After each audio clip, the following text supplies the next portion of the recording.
Hello बच्चों, स्वागत है आपका एम कैरियर के ऑनलाइन प्लेटफॉर्म पर। और मैं नीरज कटियार आज आपके लिए मैथ्स का एक बहुत ही इम्पॉर्टेंट टॉपिक परसेंटेज लेकर आया हूँ आपके सामने, जो रेलवे एनटीपीसी के साथ साथ अन्य एग्जामों में बहुत इंपॉर्टेंट रोल अदा करता है। ये अर्थमेटिक का बहुत ही इम्पॉर्टेंट टॉपिक है। मैं समझता हूँ कि बिना इस टॉपिक के अर्थमेटिक संभव ही नहीं है। तो आइए जानते हैं हम इस टॉपिक को, परसेंटेज को।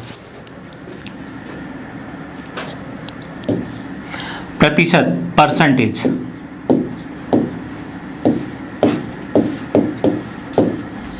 परसेंटेज मीन्स प्रतिशत, ठीक है। इसको थोड़ा सा अगर हम ब्रेक करके देखें तो ये आउट ऑफ सेंट मीन्स 100, ठीक है।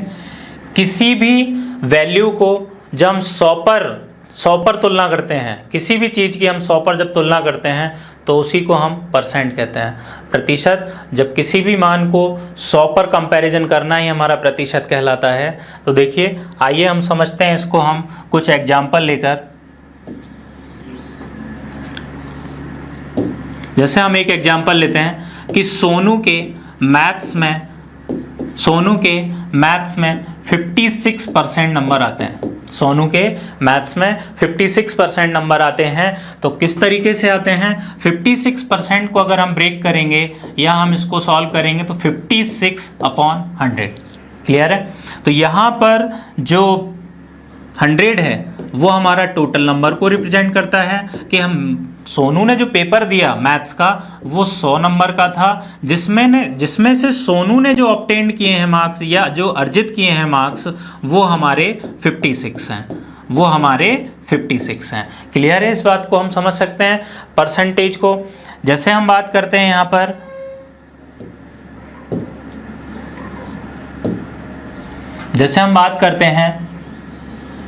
प्रतिशत, परसेंटेज या प्रतिशत। और इसी तरीके से हम बोलते हैं किलोमीटर प्रति घंटे। किलोमीटर प्रति घंटे का मतलब क्या?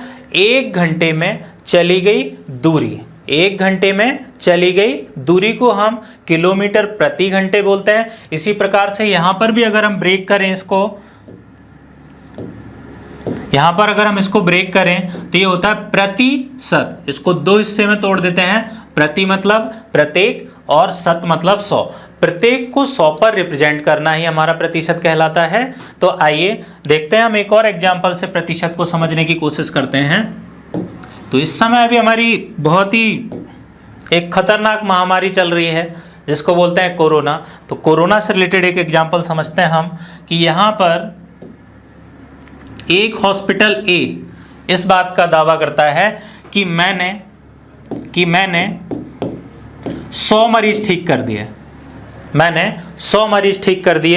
एक हॉस्पिटल बी इस बात का दावा करता है कि मैंने 1000 मरीज ठीक कर दिए। तो लोगों ने कहा कि हॉस्पिटल बी बहुत अच्छा, लेकिन इसने अभी पूरा डेटा तो अपन को बताया नहीं कि भाई कितने में से सही कर दिए। तो इस बात को समझते हैं अपन। तो टोटल जो मरीज भर्ती होने आया था यहाँ पर वो था आपका 4000 ले लेते हैं अपन, है ना। और यहाँ पर अगर हम बात करते हैं कि यहाँ पर 1000 मरीज जो ठीक हुआ है वो टोटल कितने लोगों में से, तो हम ले लेते हैं यहाँ पर 4 लाख। क्लियर है? तो हमने देखा, अब अगर हम परसेंट का हमको अगर ज्ञान नहीं है तो हम बोलेंगे कि हमारा हॉस्पिटल भी बहुत अच्छा है। लेकिन अगर हम परसेंट का ज्ञान रखते हैं तो आइए हम परसेंटेज के माध्यम से इसको समझते हैं कि कौन सा हॉस्पिटल हमको कोरोना की बीमारी से बहुत जल्दी और बहुत अच्छे से सही कर रहा है। तो देखते हैं इसको हम परसेंटेज के माध्यम से निकालकर, जब हमने इसका परसेंटेज निकाला कि हॉस्पिटल ए में कितने प्रतिशत आपका प्रतिशत बनता है, तो देखिएगा यहाँ पर 100 मरीज ठीक हुए हैं, टोटल भर्ती मरीज 4000 में से। तो 100 पर कितना, तो देखते हैं। तो यहाँ पर हम पाते हैं कि 22.5% लोग यहाँ पर सही हुए हैं। क्लियर है? इसी प्रकार से जब हम बात करते हैं यहाँ पर कि 1000 मरीज सही हुआ है 4 लाख लोगों पर, तो इसका अगर हम परसेंटेज निकालें तो देखते हैं कि 1000 मरीज सही हुआ है 4 लाख लोगों पर, तो 100 पर कितना। क्लियर है? तो देखिएगा इस तरीके से सॉल्व किया अपन ने, तो यहां पर आता है आपका 0.25%। क्लियर है? तो यहां से अगर हम इस एग्जाम्पल से समझें कि यहां पर हॉस्पिटल ए में जो सही होने की संख्या है वो 2.5% है, और हॉस्पिटल बी में जो संख्या है, जो परसेंटेज है हमारा सही होने का, वो है 0.25%। मीन्स हमें क्यों, जिसको जो बीमार है उसे हॉस्पिटल ए में भर्ती होने जाना चाहिए। क्लियर है? तो आइए हम और एग्जाम्पल से आगे देखते हैं अपन परसेंटेज को।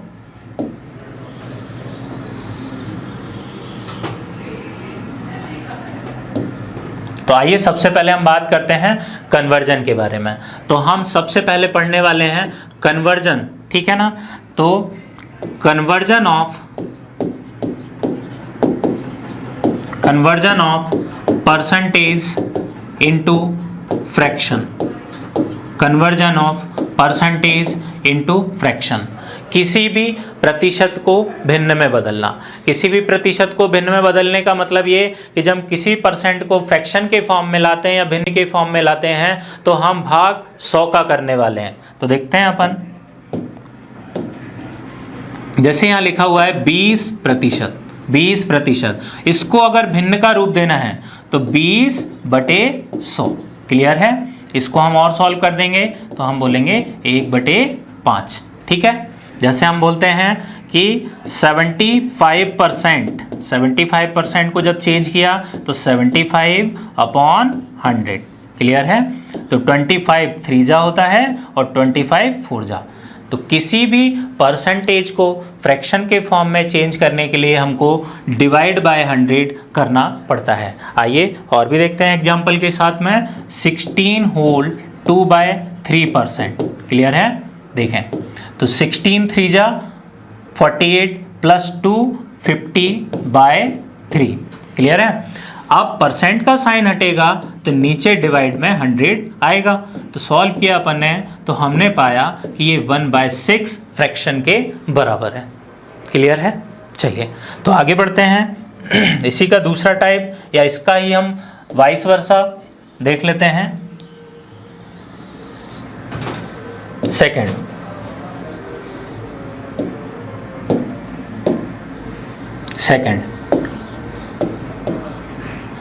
conversion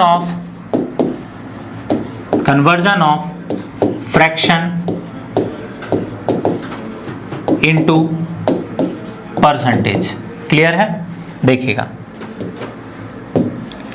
तो सबसे पहले हम बात करते हैं, इसको हम भिन्न को प्रतिशत में बदलते हैं। तो भिन्न को, जैसे यहाँ पर एक फ्रैक्शन है आपकी 3/4, इसको हम परसेंट के फॉर्म में लाना है तो इसको किस तरीके से लिखा जाएगा, तो 3/4 मल्टीप्लाई बाय 100।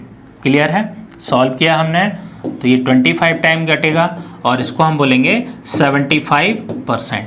क्लियर है?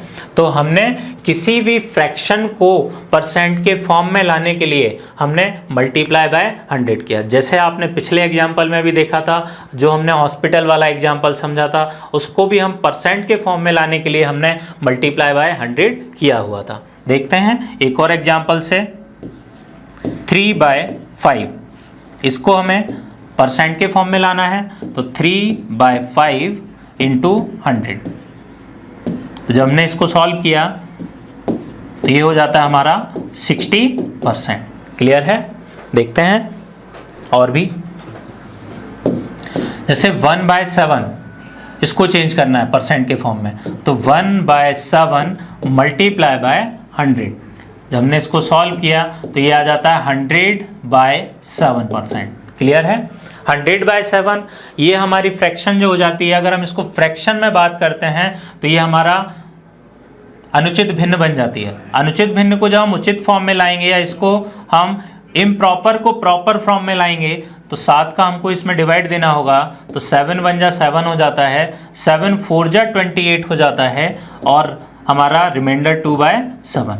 तो ये चीज़ 1/7 को हम 14 होल 2/7% लिखेंगे या 100/7% लिखेंगे। किसी भी फ्रैक्शन को परसेंट में कन्वर्ट करने के लिए हम मल्टीप्लाई बाय 100 करते हैं, और जब किसी भी परसेंटेज को फ्रैक्शन के फॉर्म में चेंज करने के लिए हम डिवाइड बाय 100 करते हैं। तो आइए देखते हैं आगे हम।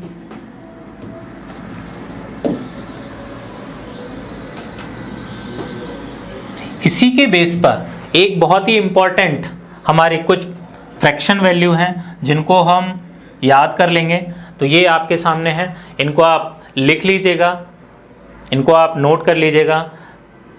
वीडियो को पीछे करके इसको पॉज करके आप नोट कर सकते हैं। क्लियर है? इसको आपको याद करना होगा। जैसे हम बात करते हैं यहाँ पर, जैसे हम बात करते हैं यहाँ पर 1/2, 1/2 50% के बराबर, 1/3 33.33%। अगर पॉइंट वैल्यू में बात की जाएगी, अगर फ्रैक्शन में बोलेंगे तो 33 होल 1/3%। 1/4 जो है हमारा, 1/4 जो है हमारा वो 25% है। 1/5 20% के बराबर, 1/6 16 होल 2/3% या 16.66%। 1/7 14 होल 2/7% और 1/8 12 होल 1/2% या 12.5%। 1/9 हमारा 11 होल 1/9% या 11.11%। आगे बढ़ते हैं। 1/10 जो है हमारा वो 10% के बराबर वैल्यू है। 1/11 किसके बराबर, 9 होल 1/11% और 9.099 ऐसा चलता रहेगा परसेंट के बराबर। 1/12 8 होल 1/3% के बराबर या 8.33% के बराबर। 1/13 7 होल 9/13%।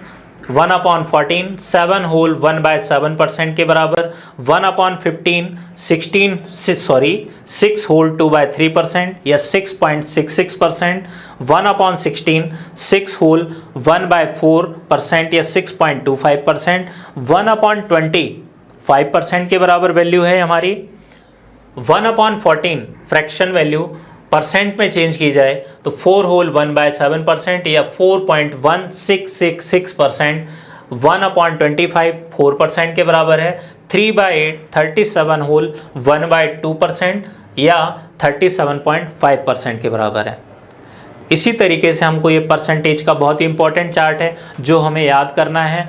अगर आप इसको याद कर लेते हैं या इसको आप थोड़ा सा रिवाइज कर लेते हैं तो आपको जो फ्रैक्शन मेथड के माध्यम से जो क्वेश्चन करने का मज़ा आने वाला है वो बहुत ही अच्छा लगेगा आपको। देखते हैं आगे। देखें, देखिएगा, तो जैसे हम बात करते हैं हमको निकालना है कि 1/2, जैसे हमको पता है हमको निकालना है एक वैल्यू कि 3/5 किस परसेंट वैल्यू के बराबर, 3/5 किस परसेंट वैल्यू के बराबर। तो आइए जानते हैं हम इसको किस तरीके से दिमाग से निकालेंगे। तो इसके लिए हमको यहाँ पर डिनोमिनेटर में देखना होगा या हम हर के मान को देखेंगे कि यहाँ पर क्या लिखा हुआ है 5 को देखते ही हमको तुरंत रिमाइंड करना है कि 1/5 जो है वो किस परसेंट वैल्यू के बराबर है, 20% के बराबर। क्लियर? तो यहाँ पर हमको वैल्यू निकालनी है, यहाँ पर हमको वैल्यू निकालनी है 3/5 की। तो हमको 1/5 को 3/5 बनाने के लिए कितने से मल्टीप्लाई करना होगा? तो आप बोलेंगे सर 3 से, तो मैं भी यहाँ पर 3 से मल्टीप्लाई कर देता हूँ इसके न्यूमरेटर में और यहाँ भी। तो आप बोलेंगे कि 3/5 जो है वो हमारा 60% के बराबर है। क्लियर है? तो इतना तो हम दिमाग से कर ही सकते हैं इसको समझकर। चलिए एक और एग्जाम्पल लेकर समझते हैं अपन।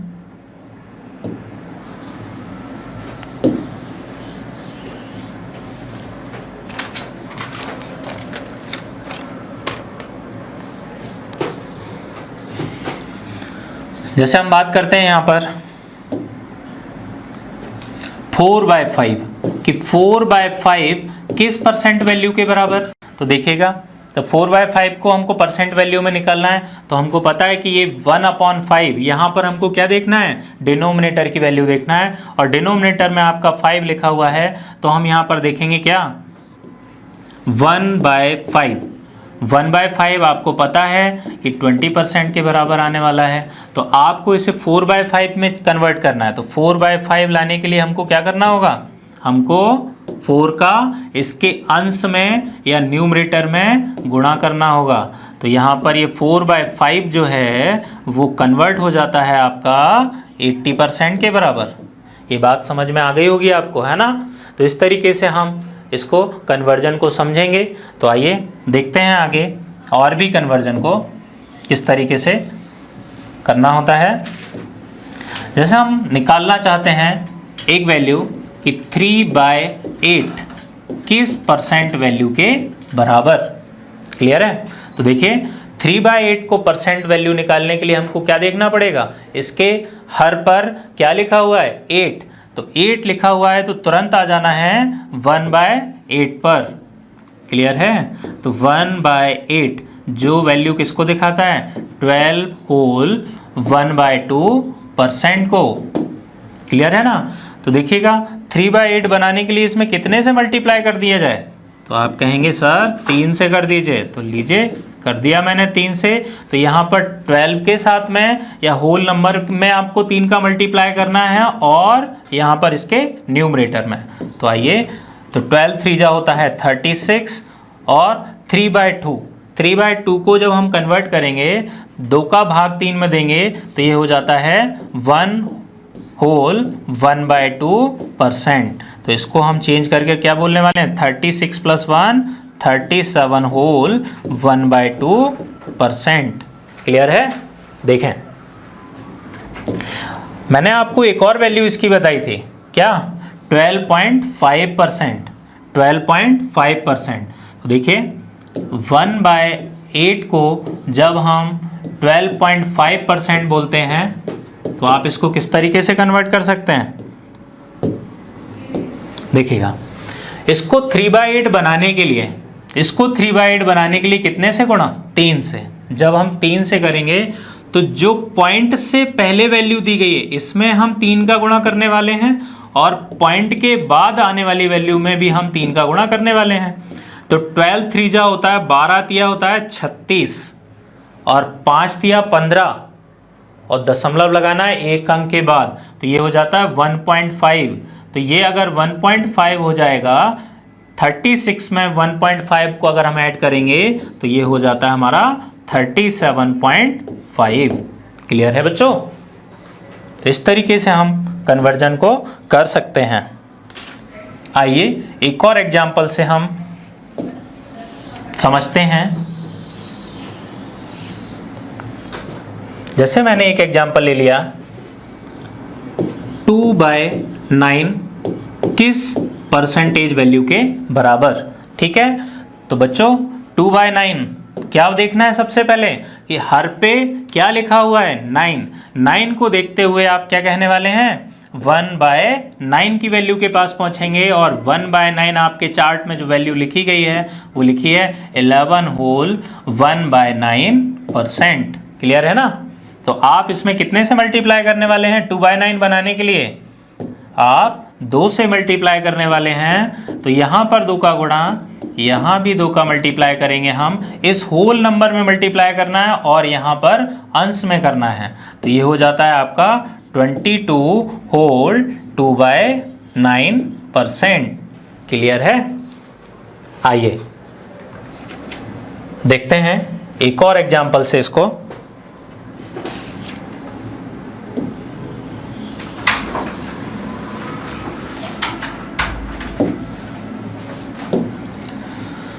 फोर बाय 11 किस परसेंट वैल्यू के बराबर है, इस चीज को निकालेंगे अपन।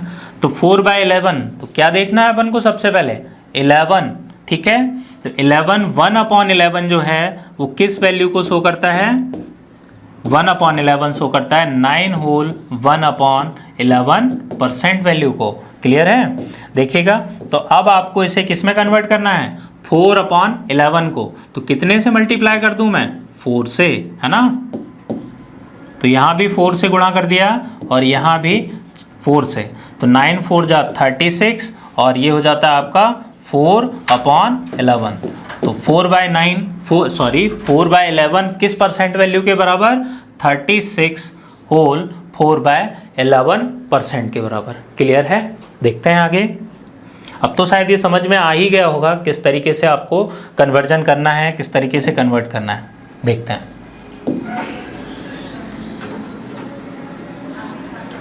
तो बच्चों, हम परसेंटेज को हम फ्रैक्शन मेथड के माध्यम से पढ़ने वाले हैं। तो हम फ्रैक्शन मेथड को परसेंटेज से कैसे रिलेट करना है, इस चीज़ को हम समझते हैं। तो आइए मैं आपको एक एग्जांपल से परसेंटेज और फ्रैक्शन मेथड को रिलेट करके समझाता हूँ।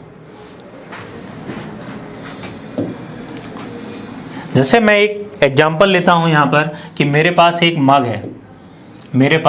एक मग है बड़ा सा, जिसमें 10 लीटर पानी आता है। ठीक है, कितना? 10 लीटर पानी इस मग में आता है। तो अपन बना लेते हैं इसमें 1 2 3 4 5 6 7 8 9 और पूरा 10। इसमें 10 लीटर पानी आता है। क्लियर है? हाँ, अभी जो है इसमें पानी भरा हुआ है आपका 5 लीटर। क्लियर है? ये इस तरीके से इसमें 5 लीटर पानी भरा हुआ है।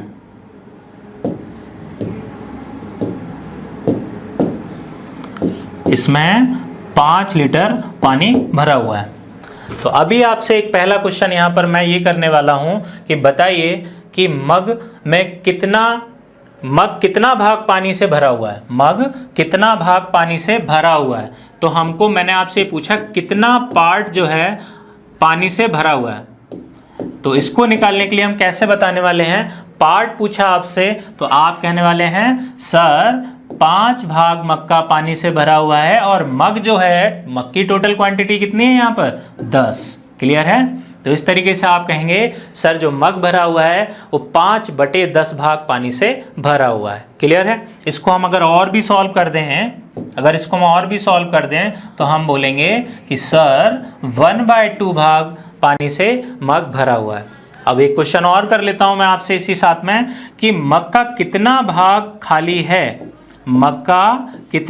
खाली है। तो आप बोलने वाले हैं सर 10 में से 5 लीटर जब मग का भरा हुआ है तो इसमें 5 भाग खाली है।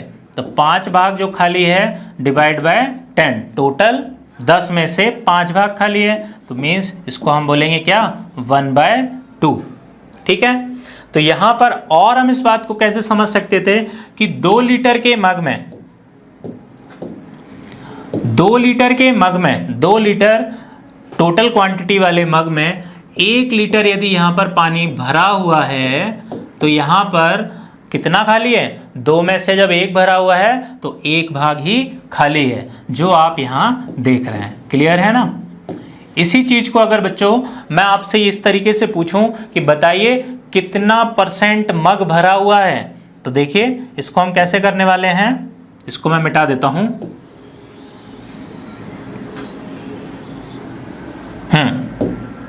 आपसे पूछा जाए कि मग का कितना % मग भरा हुआ है, तो इस बार परसेंटेज निकालना है।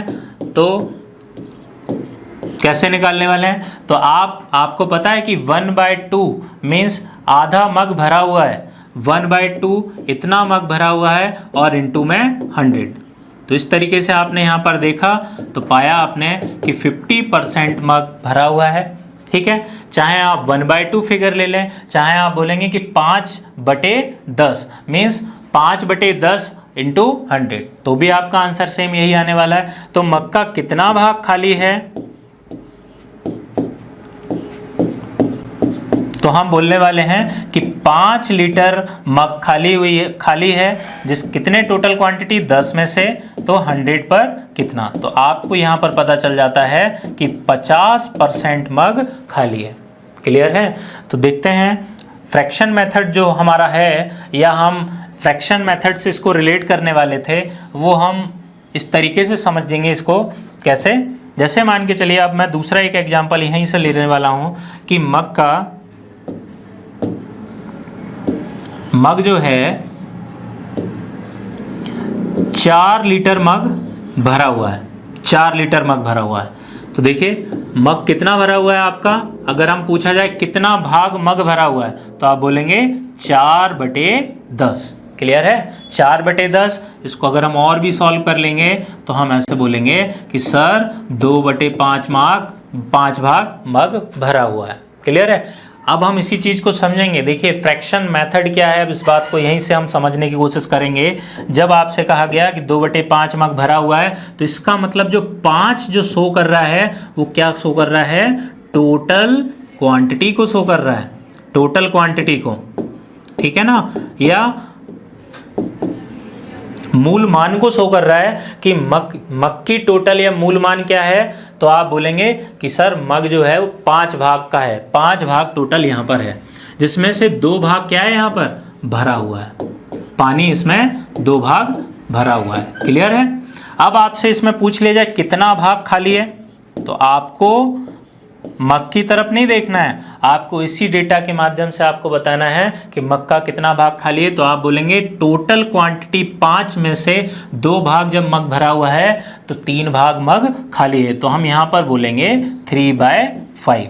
क्लियर है बच्चों।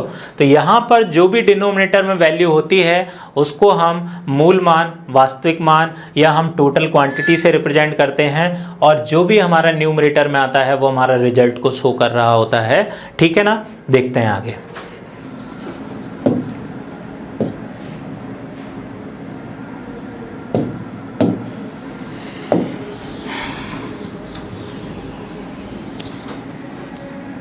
तो आइए हम लेते हैं सबसे पहले अपना पहला क्वेश्चन के माध्यम से, और हम फ्रैक्शन मेथड को समझेंगे और किस तरीके से इसको क्वेश्चंस पर अप्लाई करना है वो भी हम जानेंगे। ठीक है बच्चों। तो आइए हमारे सामने एक क्वेश्चन है कि a clerk receive an annual salary of ₹3,660 in the year of 2015। This was 20% more then his salary in 2014। What was his salary in 214? या इसको हम हिंदी में पढ़ते हैं कि एक कर्मचारी 2015 में 3,660 रुपये वेतन प्राप्त करता है। यह उसके 2014 के वेतन से 20% अधिक है। तो 2014 में उसका वेतन क्या था। क्लियर है। तो देखते हैं बच्चों। देखिए 2015 में 3,660 रुपये वेतन प्राप्त करता है। ठीक है, 2015 की उसकी सैलरी क्या है, 3,660 रुपये।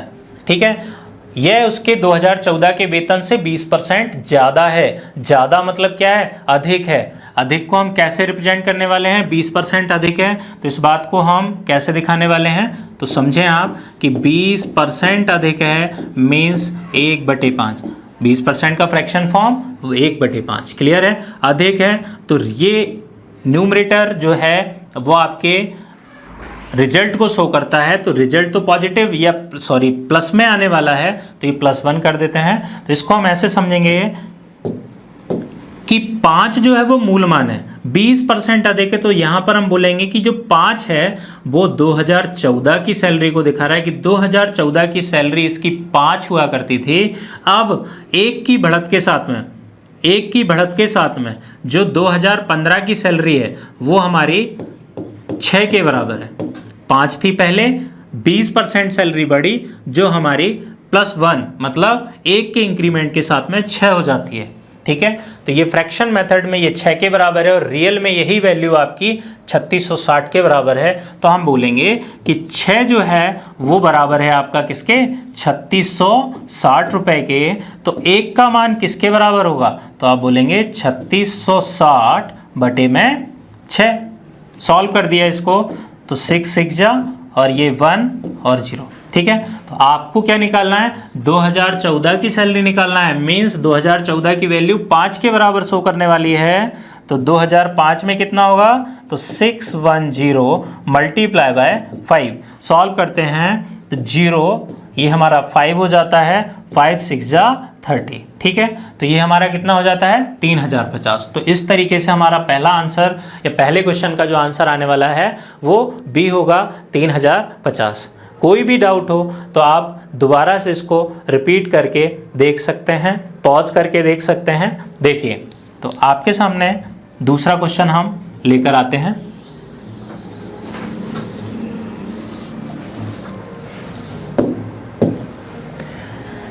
देखिएगा, question number second, if 70% of the student in a school are boys and the number of girls is 540, how many boys are in the school.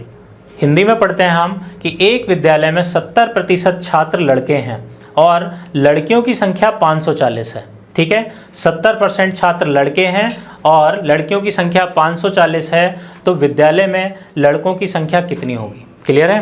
तो देखिएगा बच्चों, देखिए आपको परसेंटेज दिया कि एक विद्यालय में 70% छात्र लड़के हैं, तो 70% को जब हमने ब्रेक करेंगे तो ये हो जाता है 7/10 के बराबर। क्लियर है ना? तो 10 शो करता है यहाँ पर कि जो भी स्टूडेंट टोटल हैं हमारे वो आपके कितने हैं, वो 10 के बराबर हैं यहाँ पर, ठीक है। जिसमें से 7 जो हैं वो किसको शो कर रहे हैं, वो बॉयज़ को शो कर रहे हैं, ठीक है। और हमको लड़कियों की संख्या पता है, तो हम बोलेंगे कि टोटल 10 में से जब 7 लड़के हैं तो यहाँ पर लड़कियाँ कितनी, तो आप बोलने वाले हैं कि सर यहाँ पर जो गर्ल्स की संख्या दिख रही है या जो भी फ्रैक्शन वैल्यू दिख रही है वो हमारी 3 के बराबर है। क्लियर है ना?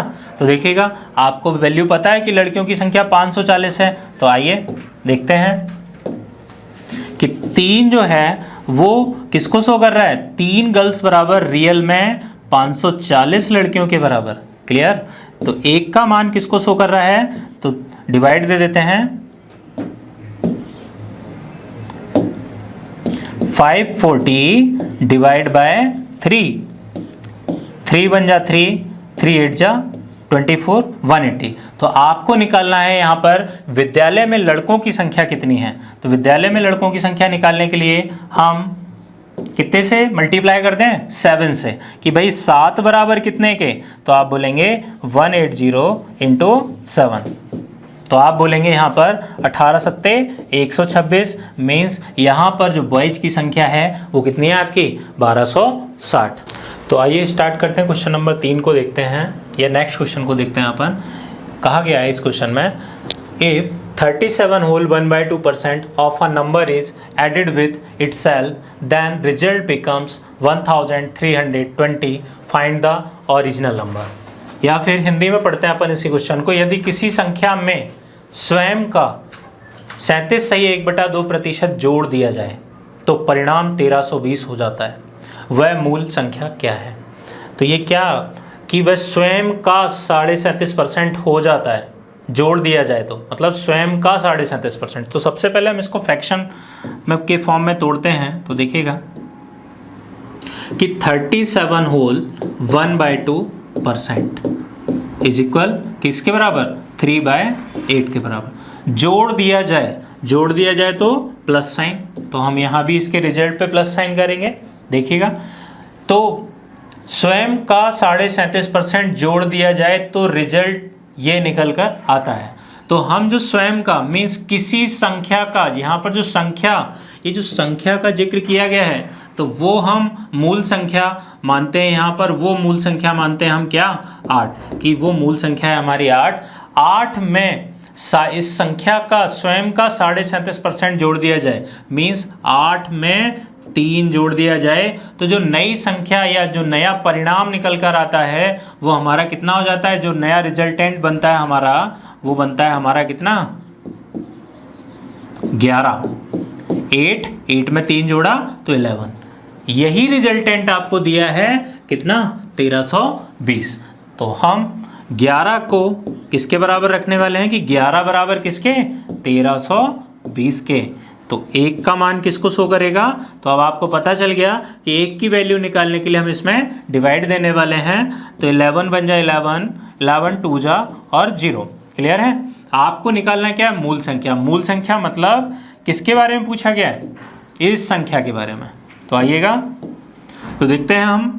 तो हमसे 8 के बारे में जानकारी ली गई है, तो 8 बराबर किसके, तो 120 मल्टीप्लाई बाय 8, तो कितना हो जाता है हमारा 12 8 96।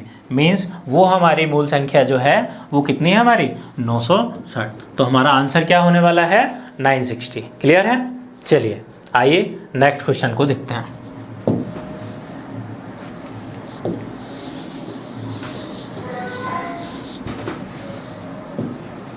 देखें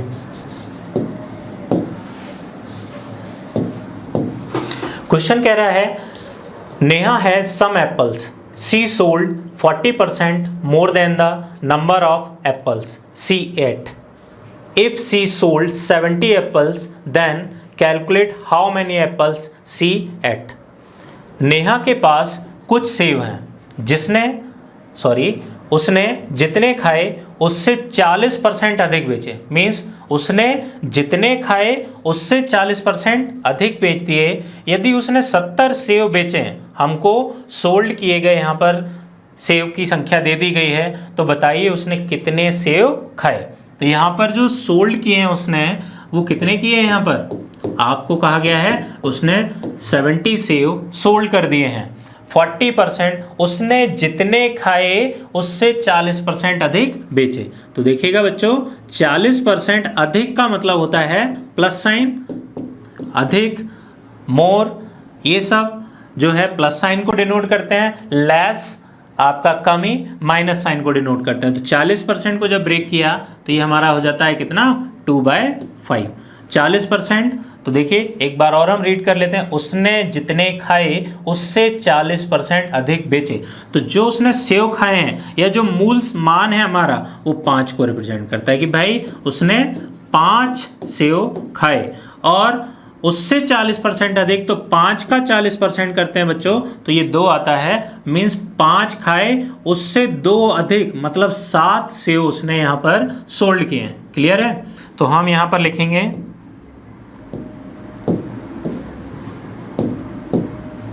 तो यहाँ पर हम कहेंगे कि जो उसने सोल्ड किए हैं सेव वो हमारे कितने हैं 7 है। क्लियर। तो देखिएगा आपको सोल्ड किए हुए सेव की संख्या यहाँ पर गिवन है, तो 7 की वैल्यू जो शो कर रही है वो कितने को दिखा रही है 70 को शो कर रही है। क्लियर। तो 1 की वैल्यू आपको पता है, तो 70 डिवाइड बाय 7 कितना होने वाला है 10। क्लियर। आइए तो आपसे पूछा ये गया है तो बताइए उसने कितने सेव खाए। तो आपको पता होना चाहिए कि उसने खाए हुए सेवों की संख्या हमने कितनी मान रखी है 5। 5 इज इक्वल टू किसके बेटा 50। क्लियर है। तो उसने 50 सेव यहाँ पर खाए हुए हैं। तो हमारा आंसर कौन सा होने वाला है, तो हम बोलेंगे हमारा आंसर सी होने वाला है। क्लियर। देखिए आगे नेक्स्ट क्वेश्चन।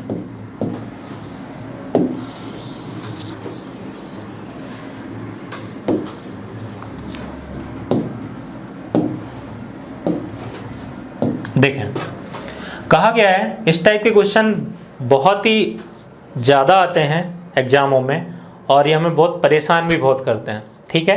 तो इसको आप इत्मीनान से आराम से समझिएगा। देखिए क्या कहा गया, if a is equal to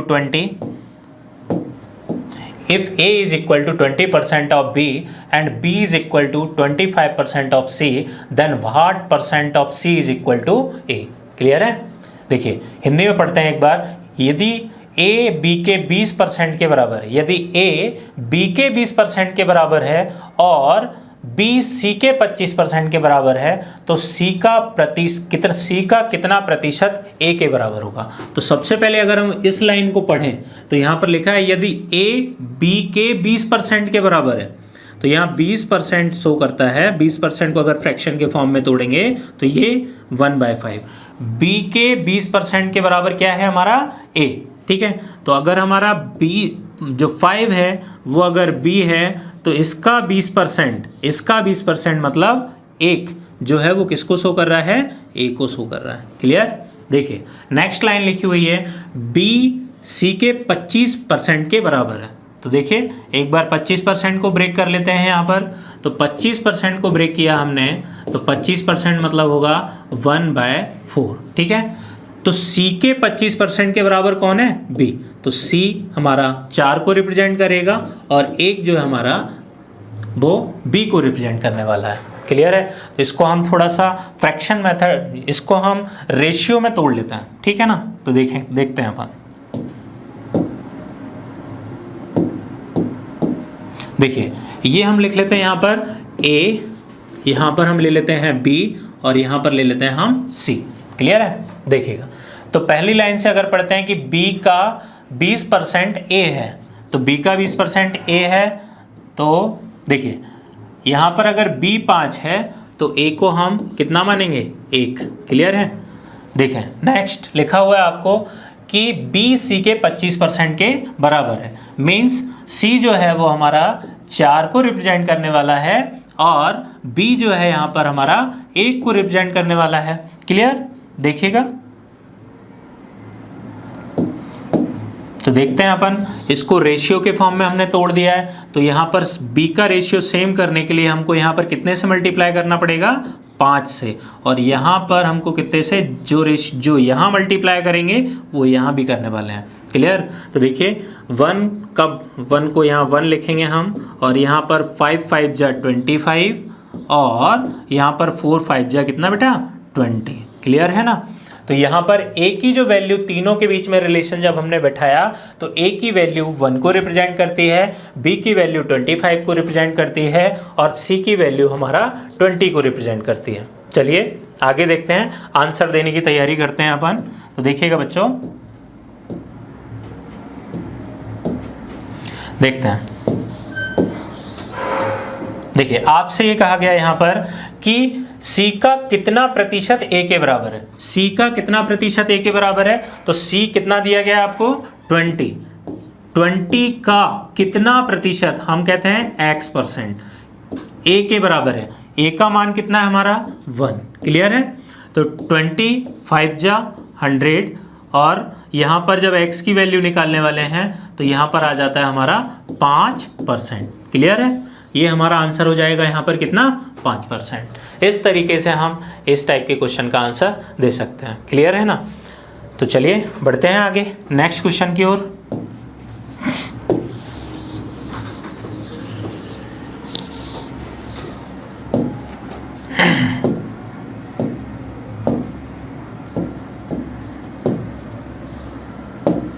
देखिए नेक्स्ट क्वेश्चन कहता है कि एक गांव की जनसंख्या में 40% महिलाएं हैं। यदि 70% महिलाएं तथा 50% पुरुष विवाहित हैं तो गांव में अविवाहित की जनसंख्या का क्या प्रतिशत है? तो दिया गया जो डेटा है वो हमारा मैरिड लोगों का दिया गया है और फाइनली जो पूछा गया है आपसे वो अनमैरिड परसेंट पूछा गया है। तो हम क्यों ना इसको स्टार्टिंग से अनमैरिड के हिसाब से कन्वर्ट करके चलें, या अगर हम कहते हैं कि एक ग्लास में 40% पानी भरा हुआ है तो हमको पता है जब हम परसेंट पर आते हैं तो हम 100 से हमारी चीज़ का कंपैरिजन करते हैं। तो 100 में से अगर 40 पानी इस पर भरा हुआ है अगर ग्लास, तो 60% खाली भी है। क्लियर है? तो समझते हैं इस बात को कैसे करना है।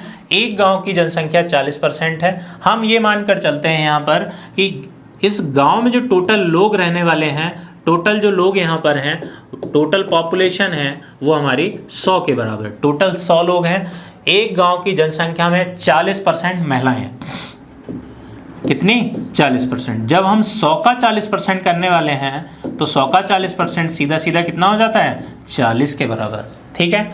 अगर 100 में से 40 अगर ये हमारी फीमेल हो जाती हैं, अगर 100 में से 40 अगर महिलाएं हो जाती हैं तो यहाँ पर जो पुरुष होने वाले हैं वो कितने होने वाले हैं यहाँ पर? 60। क्लियर है? तो हमने 100 से ब्रेक कर दिया। आगे बात करते हैं। कहा गया यदि 70% महिलाएं और 50% पुरुष विवाहित हैं। अगर बच्चों 70% महिलाएं अगर विवाहित हैं तो 30% वो महिलाएं होंगी जो विवाहित नहीं होंगी। क्लियर है? तो हम बात कर लेते हैं यहाँ पर। तो 40 का 30% महिलाएं अविवाहित हैं। हमको क्या निकालना है? अविवाहित महिलाओं की संख्या। अविवाहित महिलाओं की संख्या। ठीक है? देखिए तो 40 का 30% कितना हो जाता है बच्चों? 12 महिलाएं अविवाहित हैं। क्लियर?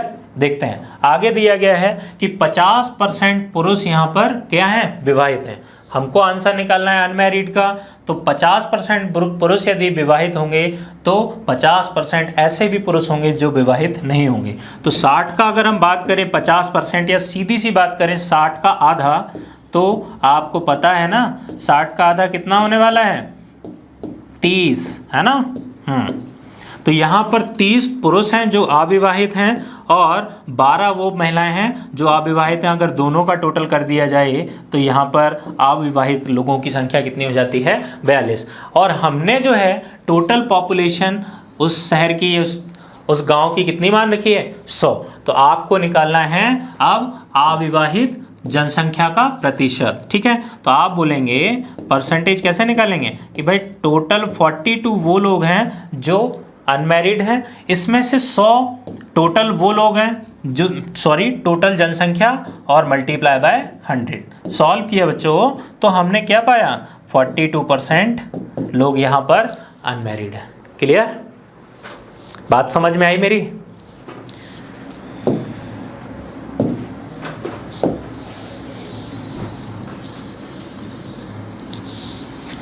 आइए अपन चलते हैं नेक्स्ट क्वेश्चन की ओर।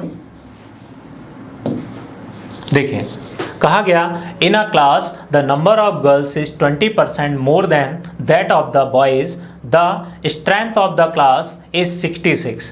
If 4 more girls are admitted to the class the ratio of the number of the boys to that of the girls is. ठीक है, आपको बॉयज का गर्ल्स से रेशियो बताना है। पढ़ते हैं हम हिंदी में कि एक कक्षा में लड़कियों की संख्या लड़कों की संख्या से 20% ज़्यादा है। क्लियर, अब तो बात समझ में आने लग गई होगी कि लड़कियों की जो संख्या है वो लड़कों से 20% ज़्यादा है। कक्षा में छात्रों की कुल संख्या दे दी गई है कितनी, 66। यदि 4 और लड़कियां भर्ती हो जाएं तो लड़कों का लड़कियों से अनुपात क्या होगा। क्लियर, देखें हम लोग, चलिए स्टार्ट करते हैं। तो 20% ज़्यादा है, लड़कियों की संख्या लड़कों से 20% ज़्यादा है। तो 20% को जब हम ब्रेक करेंगे बच्चों, फ्रैक्शन के फॉर्म में लाएंगे तो आप क्या बोलने वाले हैं, 1/5। क्लियर है ना। तो देखिएगा 20% ज़्यादा है कौन, लड़कियां। तो हम इस तरीके से यहाँ पर ज़्यादा हैं तो प्लस साइन से दिखाया अपन ने। हम बोलेंगे कि जो गर्ल्स हैं हमारी वो कितनी हैं, 5 को रिप्रेजेंट कर रही हैं। यहाँ पर जो बॉयज़ हैं वो 1 की बढ़त के साथ में